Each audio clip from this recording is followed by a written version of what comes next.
नमो नमः सर्वेभ्यः। मम नाम दिव्यश्रीनाथः। अहमद्य उत्तरप्रदेशस्य जनेश्वर मिश्र उद्याने आगता अस्मि। उद्यानोऽयम् उत्तरप्रदेशराज्यस्य गोमतीनगरे स्थितः अस्ति। अयं च वर्तते उद्यानस्य मुख्यद्वारः। उद्यानोऽयं दिवङ्गतानां राजनीतिविदानां श्रीजनेश्वरमिश्रमहोदयानां स्मरणे निर्मितम् अस्ति। अस्य उद्यानस्य विशेषता एवमस्ति यत् अयम् एशियामहादेशस्य सर्वबृहत् तथा मनोहरः उद्यानः अस्ति। अत्र मम मित्राणि अपि वीडियो इत्यादिकं स्वीकुर्वन्तः सन्ति। यं जनेश्वरमहोदयस्य प्रतिमा वर्तते। अस्य उच्चता 25 फीट् अस्ति। उद्याने जलाशयः अपि अस्ति। भवन्तः द्रष्टुं शक्नुवन्ति कीदृशः सुन्दरः अस्ति। अस्मिन् जलाशये बहुविधाः मत्स्याः अपि सन्ति। आगच्छन्तु पश्यामः। पश्यन्तु।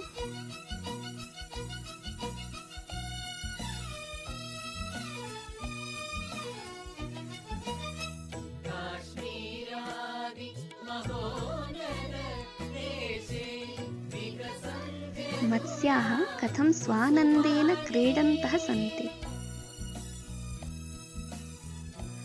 न केवलं तावत्, अस्मिन् उद्याने वाटर् एड्वेञ्चर् एक्टिविटीस् निमित्तं नौकायानस्य सुविधा अपि वर्तते।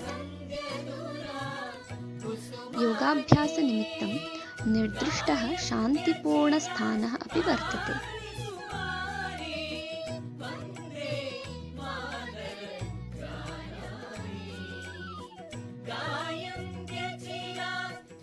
अत्र उपवेष्टुं स्थानमपि अस्ति।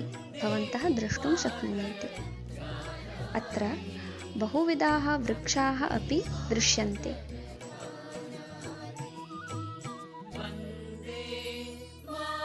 अत्र विमानयानमपि स्थापितमस्ति।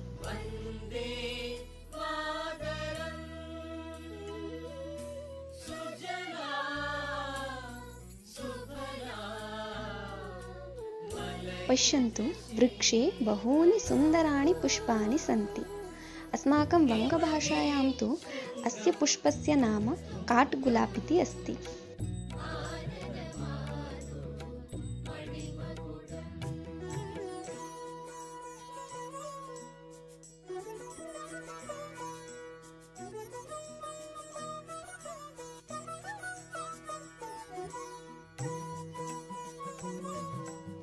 पश्यन्तु, उद्यानेऽस्मिन् युद्धटेङ्क् अपि स्थापितमस्ति। एषः कः चित्रं स्वीकरोति।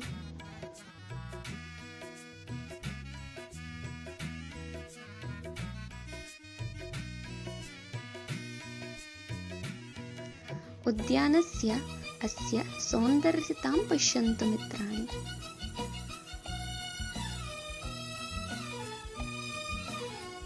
अत्र जनाः वनभोजनाय अपि आगच्छन्ति।